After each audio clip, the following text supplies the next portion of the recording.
Madame, Monsieur, bonsoir. Merci de nous prêter attention. À la une de l'actualité, le président de la République, Abdelaziz Bouteflika, a reçu ce mardi à Alger le secrétaire du Conseil de sécurité de la Fédération de Russie, Nikolai Patrouchev. Il est en visite en Algérie en ce moment. Le ministre des Affaires étrangères, Abdelkader Messahel, a tenu ce mardi à Alger une séance de travail avec le vice-premier ministre belge des Affaires étrangères, Didier Reynders, également en visite en Algérie.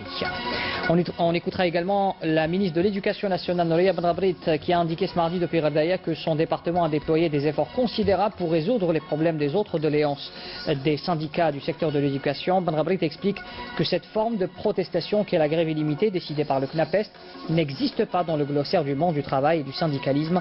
Nous l'écouterons également dans ce journal. Et puis vous le voyez sur ces images, on ira également visiter le Hara El Mesk au sud de Tiaret, où un jeune dresseur de chevaux s'est investi pour entretenir le legs de son père, Hadj Fahouli.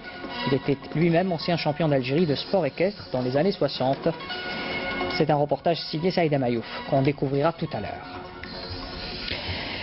Pour commencer d'abord, le président de la République, Abdelaziz Bouteflika, a reçu donc ce mardi à Alger le secrétaire du Conseil de sécurité de la Fédération de Russie, Nikolai Patrouchev.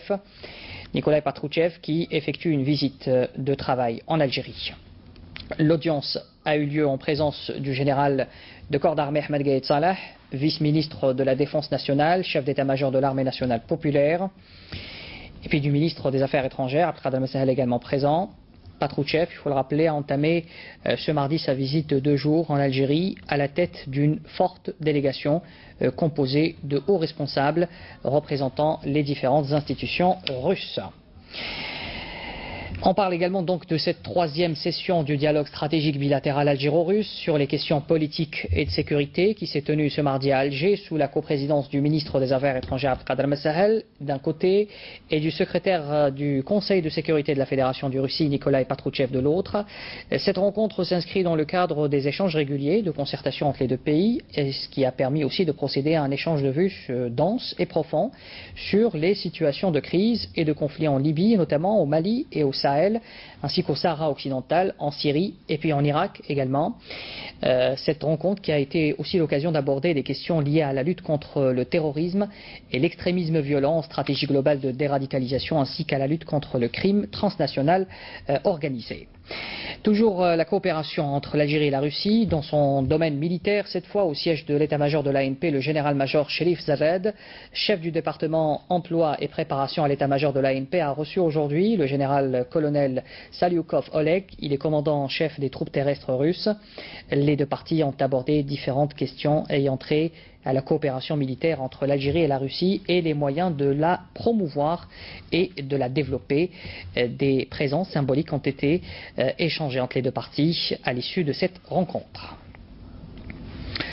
On parle de la coopération algéro-belge cette fois. Le ministre des Affaires étrangères Abdelkader Messahel a tenu ce mardi à Alger une séance de travail avec le vice-premier ministre belge des Affaires étrangères, Didier Reynders. La séance de travail s'est déroulée au siège du ministère des Affaires étrangères en présence des membres des 2 délégations. Le ministre belge des Affaires étrangères avait entamé peu auparavant une visite de travail de 2 jours en Algérie à l'invitation du chef de la diplomatie. Pour revenir sur cette séance de travail, je vous invite à écouter la déclaration de l'invité belge suivi de celle de notre chef de diplomatie, Abdelkader Messahel. La première chose, c'est vraiment de renforcer la relation bilatérale. Nous venons de signer un mémoire d'entente, comme on le traduit parfois, un MOU, pour renforcer les consultations bilatérales. Ça va nous permettre de travailler dans différents domaines. Le premier domaine que nous avons évoqué, c'est celui de la relation économique. Nous avons eu un peu de tassement dans les relations de commerce extérieur ces derniers temps. On veut vraiment relancer la démarche. Alors, il y aura une série d'initiatives qui seront prises pour cibler des secteurs. J'ai proposé par exemple le secteur des technologies vertes, le tourisme. Parce qu'il faut démontrer la capacité de reprendre de plus en plus un flux touristique avec les mesures qui ont été prises dans tout le pourtour méditerranéen en matière de sécurité et de montrer qu'il est possible de développer la relation touristique. J'espère que dans tous les accords de transport que nous avons déjà signés, on pourra encore renforcer la relation aérienne avec un plus grand nombre de fréquences. Nous avons pour l'instant 7 fréquences par semaine. Nous souhaiterions passer à 10. À côté de cela, à la lutte contre le terrorisme. Nous sommes confrontés au retour des combattants étrangers, à la lutte contre le radicalisme. Et j'ai trouvé excellente la proposition qui nous est faite par l'Algérie déjà depuis les rencontres entre les premiers ministres, et nous y sommes revenus ce matin, d'un dialogue stratégique sur toutes ces questions. Je crois que l'on va pouvoir le mettre au point. J'attends des propositions très concrètes sur la manière de faire, mais nous sommes tout à fait disposés à travailler ensemble avec les services de sécurité, de renseignement, les affaires étrangères, sur cette façon de gérer, par exemple, le retour des combattants étrangers, la lutte contre le radicalisme, mais aussi la déradicalisation de ceux qui reviennent. On a évidemment évoqué le phénomène migratoire. Nous avons évoqué les relations bilatérales, donc il y a une nécessité de les consolider et de les renforcer. Nous avons expliqué un peu quelle est la nouvelle stratégie de l'Algérie, du sortir un peu des hydrocarbures et faire dans la diversification de notre économie, donc la place du tourisme, de l'agriculture et dans d'autres secteurs. Je crois qu'il y a un partenariat qui peut s'établir entre les entreprises des deux pays, entre nos deux économies. Nous avons évoqué bien sûr les questions qui nous interpellent tous, la migration et surtout la migration clandestine qui est devenue l'un des sujets qui nous interpelle en tant qu'Algériens, mais en tant que Belges, en tant qu'Européens, en tant qu'Africains.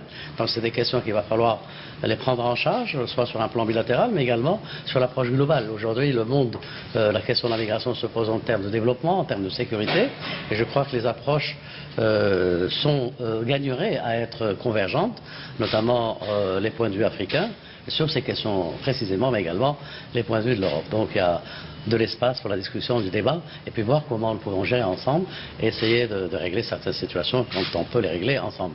Bien sûr, nous avons évoqué les questions conflictuelles, il y a des questions de sécurité qui se posent à notre région, mais qui ont des relations directes avec la sécurité en Europe et ailleurs. Donc ces questions ont fait l'objet d'un large échange de vues, que ce soit la situation, la lutte antiterroriste, bien sûr, la relation entre le crime organisé et la lutte antiterroriste, mais également la situation de conflit aussi bien en Libye qu'au niveau de la zone sahélienne. Bien sûr, nous donnons toujours la primauté aux efforts qui sont engagés par les organisations internationales, notamment les Nations Unies, en ce qui concerne le règlement de la situation en Libye, mais également aux efforts qui sont faits par l'Union africaine pour certaines situations conflictuelles, s'agissant de l'Afrique centrale. Donc l'Afrique est déjà engagée dans des processus, que ce soit en Centrafrique ou bien en République démocratique du Congo, mais également s'agissant de la question du Sahara occidental. Là aussi, l'Afrique est impliquée, l'Union africaine est impliquée, elle a sa propre approche. Et donc, l'utilité de ce genre de concertation, c'est qu'elles se font d'abord sur un plan bilatéral, mais également sur une approche, quelle est l'approche de l'Europe par rapport à certaines questions qui nous intéressent, qui nous impliquent, et quelle est la place de l'Union africaine dans des questions qui peuvent intéresser l'Union européenne.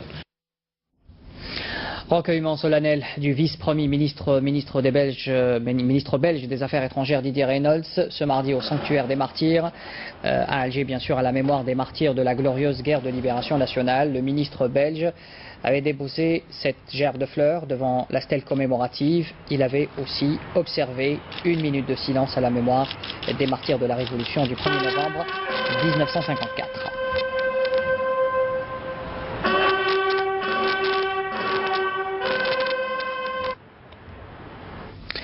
Le général de corps d'armée Ahmed Gaïd Salah, vice-ministre de la Défense nationale, chef d'état-major de l'armée nationale populaire, effectuera demain une visite de travail et d'inspection à la base centrale logistique de la première région militaire à Blida.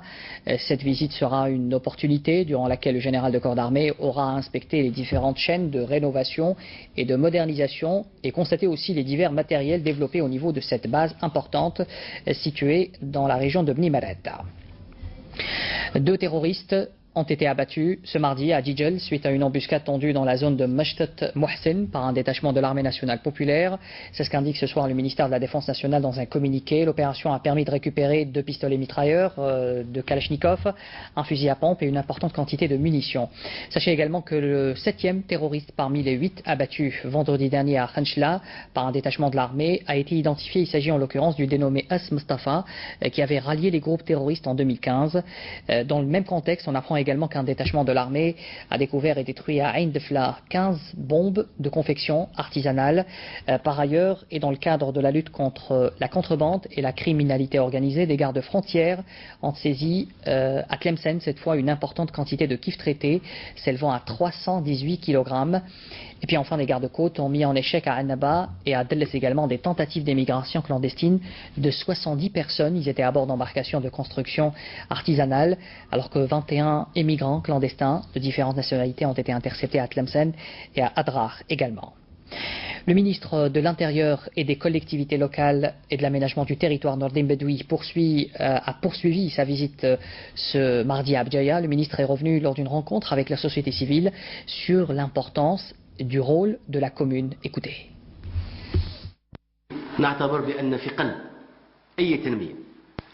On considère que la commune a un rôle essentiel. Elle est au cœur de tout développement et de tout défi. Les citoyens doivent le savoir et les élus doivent accorder plus d'importance à cette structure de l'État pour être à la hauteur des attentes des citoyens. On écoutait également ce soir cette déclaration de la ministre de l'Éducation nationale. Noria Benrabrit a indiqué depuis Gherdaya que son département a déployé des efforts considérables pour résoudre les problèmes des autres et autres doléances des syndicats du secteur de l'éducation. Elle s'exprimait en marge de cette conférence nationale portant sur les alternatives pédagogiques et didactiques pour la compréhension de l'écrit. Benrabrit avait expliqué et souligné surtout que cette forme de protestation, qui est la grève illimitée décidée par le CNAPEST, a été déjà déboutée par la justice. Elle n'existe pas dans le glossaire du monde du travail et du syndicalisme. Écoutez. ولكن بشرط أنا حطيت شرط باش نستقبلهم وعطيت حتى يوم باش نستقبل وباش ننطلقوا في هذا اللجن. الشرط تاعي هو كالتالي قال توقفوا. Nous sommes prêts à répondre à toutes les doléances réglementaires. D'ailleurs, nous avons demandé aux responsables du CNAPEST de suspendre la grève illimitée avant d'entamer un dialogue serein. Toute la société algérienne a le droit à la vérité et nous allons la dévoiler prochainement. Le CNAPEST reste le seul syndicat à ne pas ratifier la charte de l'éthique du secteur de l'éducation. Il faut savoir également que des parents d'élèves ont déposé plainte contre cette grève illimitée jugée illégale. D'ailleurs, je tiens à rassurer les élèves que des dispositions ont été prises aussi bien à Blida qu'à Béjaïa pour finaliser le programme scolaire des classes en grève.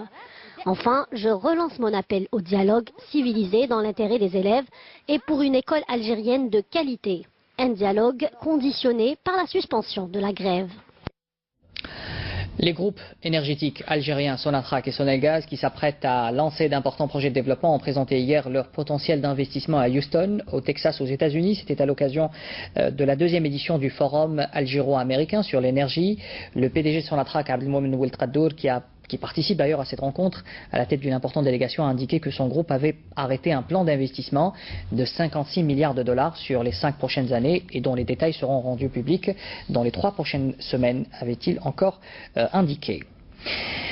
Nos compatriotes établis à l'étranger peuvent désormais acquérir un logement de type LPP en Algérie. Les modalités d'acquisition de ces logements viennent d'être rendues publiques. Qu'en pensent nos concitoyens résidant en France notamment? Afaf Belouchet leur a posé la question à Paris. L'annonce est déjà tombée. À partir du 1er février, les ressortissants algériens établis à l'étranger pourront souscrire à l'achat d'un logement type LPP, une mesure réclamée depuis plusieurs années. Pour autant, peu de personnes semblent en avoir pris connaissance. Le problème, comment ça se passe, c'est-à-dire le paiement des logements, comment ça se passe ici? Pour pallier à ce manque d'informations, les consulats avaient préalablement envoyé des documents d'information aux responsables associatifs comme Mohamed suite à la réunion des membres de la communauté nationale avec le Premier ministre en décembre dernier. Ils nous ont parlé les conditions. كل جزائري يقد يدير طلب اما يروح في السيت انترنت عطاونا السيت انترنت pour télécharger الفورمulaire يعمره ومن بعد يديبوزيه ومن بعد يتحصل على un numéro وبهذاك le numéro il va suivre son dossier. Pour autant, Mohamed est confronté à moult questions pratiques auxquelles il n'a à ce jour aucune réponse. Parce que كاع les citoyens كاع الجاليه تاعنا normalement مين يقدموا un document يلاقي يشوفوا des maquettes des exemples شحال le prix le délai parce que surtout délai les modalités tout ça مازال ما راهمش bien précises. Par exemple شكون اللي يكون prioritaire est-ce que اللي عندهم دخل محدود est-ce que la banque اللي غادي تتكلف هنا في فرنسا est-ce que c'est une banque 100% algérienne ولا est-ce que الجزائر غادي تستعين مع les autres banques كيما البي ام بي كيما Société Générale et tout ça. Et ثاني المشكل اللي qui se pose ثاني est-ce que هاد le bien qui sera racheté en Algérie est-ce qu'il sera déclaré en France? Ce que va proposer le gouvernement algérien, c'est pas seulement un bien immobilier à un prix, c'est aussi derrière cette banque qui va proposer un financement et un montage complet, c'est-à-dire je dirais avec toutes les procédures, les actes notariés qui vont bien, etc. C'est acheter aussi dans la sécurité et surtout d'avoir cet accès au financement de biens en Algérie qui n'existe pas aujourd'hui en France, parce que les banques françaises n'ont pas aujourd'hui pour habitude de prêter et de financer des biens en Algérie, pour une bonne et simple raison, c'est qu'elles ne peuvent pas hypothéquer ce bien qui est la garantie principale dans l'immobilier. En attendant davantage d'informations sur les conditions de souscription, le communiqué du ministère de l'Habitat a fixé la liste des 24 wilayas qui offriront les logements de ce type affectés pour l'immigration. La wilaya de Batna bénéficie de plusieurs projets de développement, notamment dans le secteur de l'énergie et de l'hydraulique, avec un taux de couverture de 80%. Le gaz de ville, par exemple, atteint les zones les plus montagneuses et les plus reculées. Abdelhalim Aïcha. Le gaz de ville est aujourd'hui disponible en milieu rural. 400 familles vivant dans la commune de Ain al-Asafer, dans la région de Timgad, n'auront plus besoin de transporter des bonbonnes de gaz propane. Il faut dire que la région connaît un climat particulièrement rude en hiver. Nous sommes dans une région montagneuse. La plupart des gens utilisaient avant le bois. Puis, ils ont utilisé du mazout. Et aujourd'hui, il y a une joie générale avec le gaz de ville.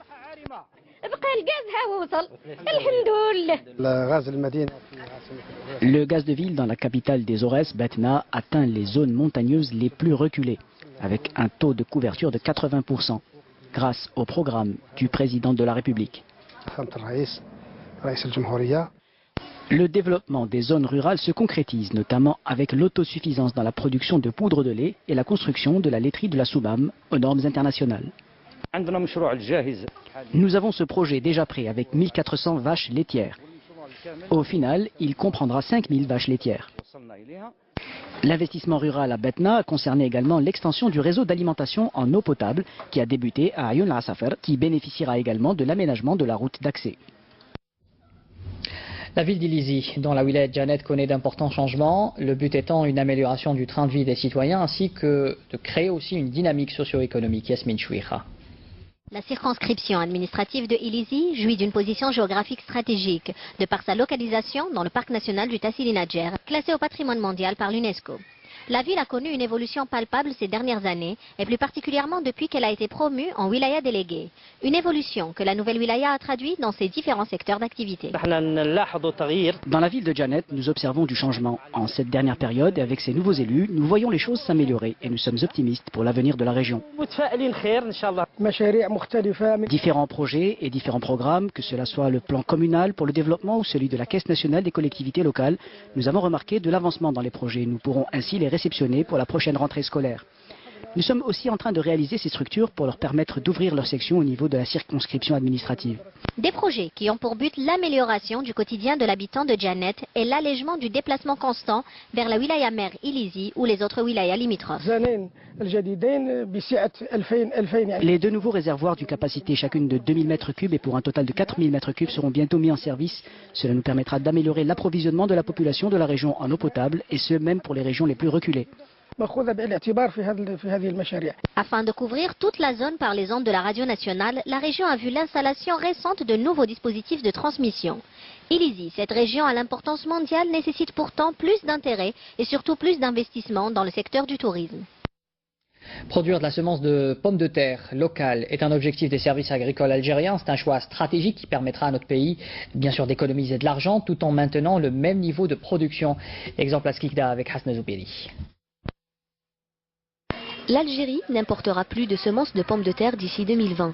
À Skikda, la pomme de terre cultivée cette année dans cette ferme pilote a été produite à base de semences locales. Le but est de diminuer la facture des importations. La semence algérienne ما dépasse les 50 dinars, entre 40 et 50 dinars. كي تعود عندنا البطاطس عندنا هنا في لي زونتربو تاعنا ما الوقت اللي نحبوا نزرعوا كاليبر راك تشوف كاليبر كيما هذا راه كاليبر كيما هذا ها تشوفوا هذه سمونس الجيريان 100%. La commercialisation de la pomme de terre est gérée par l'Office national de la pomme de terre, une opération qui a débuté en octobre dernier et le produit a été distribué au marché de gros des 6 wilayas de l'Est du pays. Jusqu'à présent, nous avons distribué plus de 6500 tonnes, une opération qui se poursuit à ce jour. Il faut que nous disposions également d'un stock de sécurité de près de 3000 tonnes. Tout dépend de l'offre et de la demande sur ce produit. Concernant le prix de la pomme de terre, il est vraiment bien étudié pour qu'il soit à la portée de tout le monde. En dépit de tous les efforts consentis et les mesures prises par les autorités concernées, le prix de la pomme de terre demeure victime de la spéculation. Puis on parle aussi de cette exploitation agricole à Zeralda qui a réussi à faire franchir ses produits les frontières algériennes pour aller chercher des clients à l'étranger. Dans cette pépinière de légumes de Zeralda, différentes variétés de légumes y sont cultivées. La sériculture et le bouturage font partie des activités phares de cette pépinière. Soumia Zarouali. Dans cette pépinière située à Zeralda, on cultive des légumes destinés à la consommation, tels que différentes variétés de tomates. Ces méthodes relèvent du domaine de la sériculture, appelée aussi culture sous serre. Nous cultivons différentes variétés de tomates, le poivron, le piment et les aubergines. Nous avons consacré cet endroit à la sériculture. Serre multichapelle et d'Altaneuf avec la méthode traditionnelle pour accroître la production et afin que ces produits soient prêts d'une manière précoce, surtout avec les agriculteurs du sud du pays, notamment Biskra et Ouadsouf. L'année passée, nous avons commencé à exporter nos produits en quantité considérable vers Dubaï et le Qatar. L'une des missions phares de cette pépinière n'est autre que le bouturage, un mode de multiplication végétale de certaines plantes. Nous cultivons les plants maraîchers et nous sommes spécialisés dans le greffage. À cette période de l'année, on fait le greffage de la pastèque, le melon, la tomate et le poivron.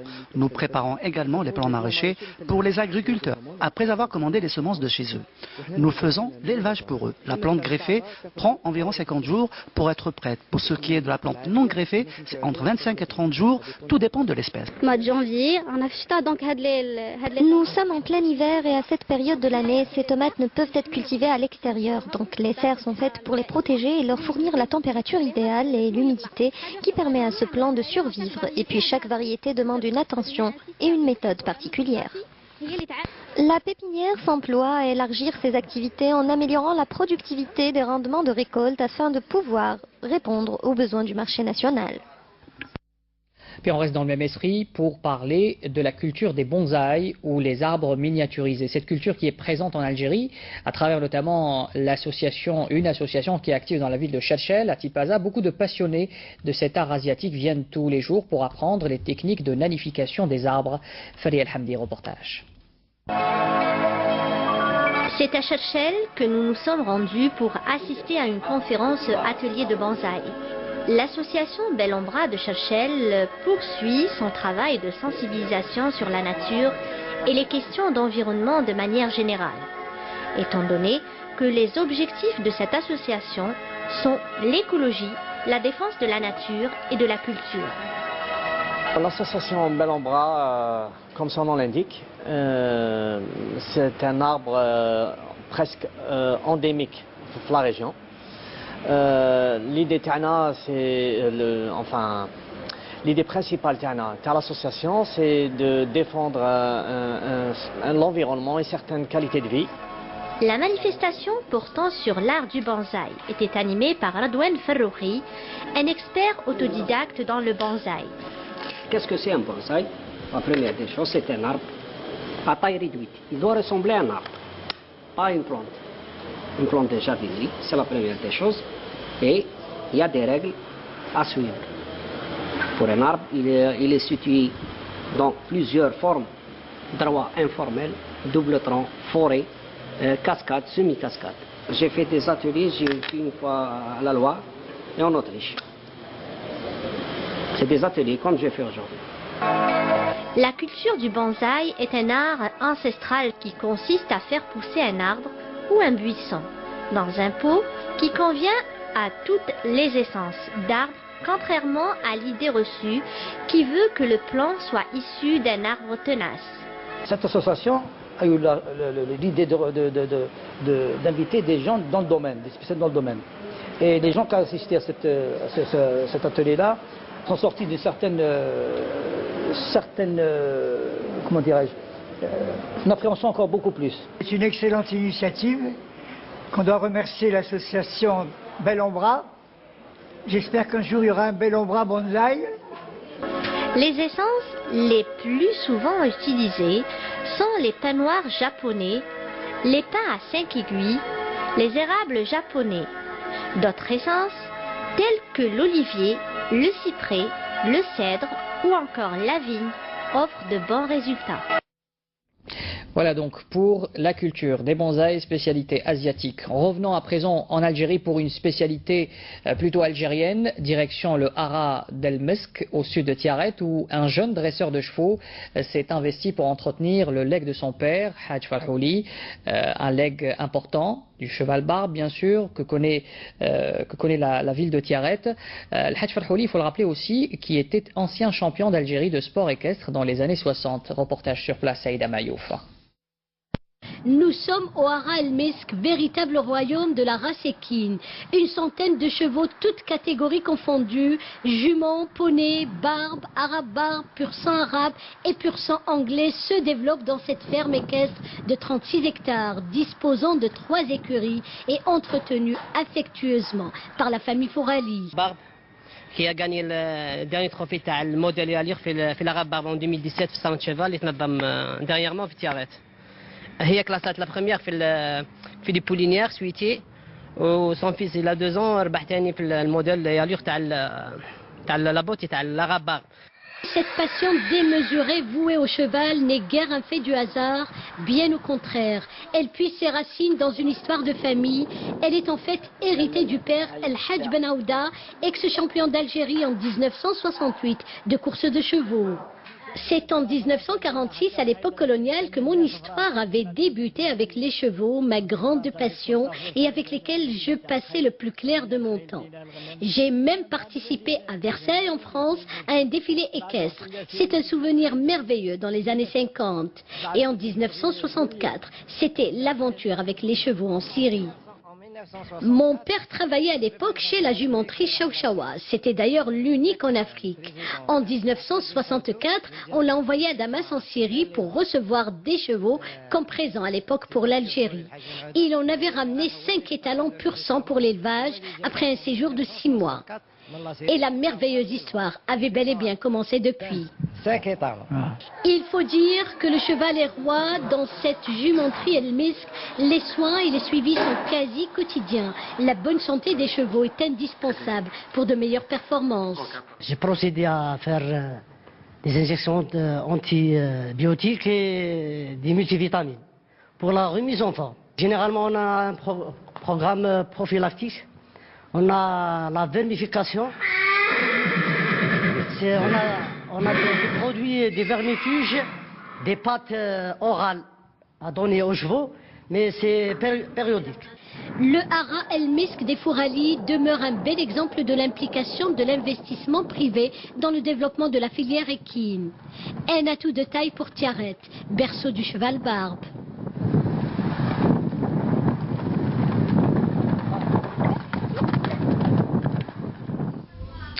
Le rappel des titres avant de clore ce journal. Le président de la République, Abdelaziz Bouteflika, a reçu ce mardi à Alger le secrétaire du Conseil de sécurité de la Fédération de Russie, Nikolai Patrouchev. Il est en visite de travail en Algérie. Le ministre des Affaires étrangères, Abdelkader Messahel, a tenu ce mardi à Alger une séance de travail avec le vice-premier ministre belge des Affaires étrangères, Didier Reynders. Nouria Benrabrit, ministre de l'Éducation nationale, indique ce mardi depuis Rabdaya que son département a déployé des efforts considérables pour résoudre les problèmes et autres doléances des syndicats du secteur de l'éducation.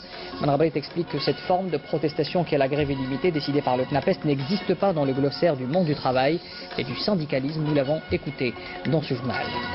Et puis nous sommes partis visiter aussi le Hara El Mesk au sud de Tiaret, où un jeune dresseur de chevaux s'est investi pour entretenir le legs de son père, Hadj Farhouli, lui-même ancien champion d'Algérie de sport équestre dans les années 60.